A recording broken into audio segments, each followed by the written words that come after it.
আসসালামু আলাইকুম।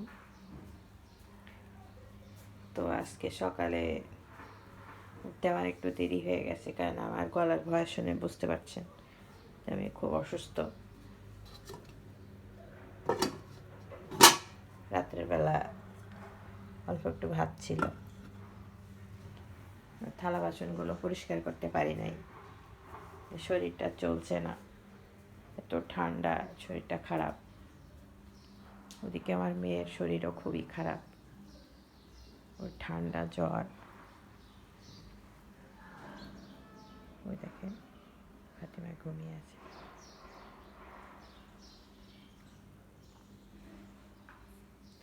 ফাতিমা ঘুমিয়ে আছো, এখন উঠবে না।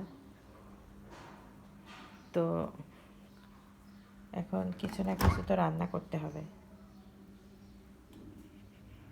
রাত্রেবেলা আমি মাংস আর ফুলকপি দিয়ে রান্না করছিলাম, ওটা ফ্রিজে রেখে দিছি।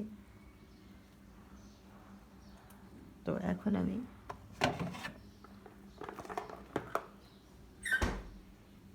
ভাত রান্না করব। যেহেতু শরীরটা খারাপ, রান্না করতে পারছি না, আর রান্না করার মতো যথেষ্ট শক্তিও নাই, ইচ্ছাও নাই। মানে শরীর খারাপ থাকলে যেটা হয় আর কি। এখানে কোয়েলের ডিম আছে। ফাতিমা তো সকালবেলা ডিম দিয়ে ভাত খায়। তো যেহেতু ও মুরগির ডিম একটা আস্ত আসলে খেতে পারে না, অনেক বড় হয়ে যায়, এই জন্য ওর বাবা কোয়েলের ডিম নিয়ে আসে ওর জন্য।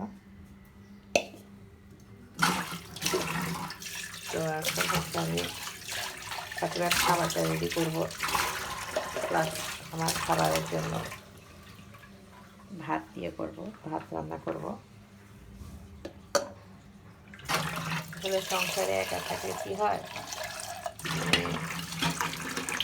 সব কাজ নিজেকেই করতে হয়, হেল্প করার মতো কেউ থাকে না। তো আমি এটাকে কখনো নেগেটিভভাবে দেখি না, কারণ সংসারের কাজ আমার নিজের। তো সেটা যে আমাকে সঙ্গে সঙ্গে করতে হবে তা কিন্তু না। যখন আমার সময় হবে, যখন আমি কাজ করতে স্বাচ্ছন্দ্য বোধ করব, তখনই করব। তো এই জন্য আসলে আমার আসলে বিরক্ত লাগে না, আমি বিরক্ত বোধও করি না।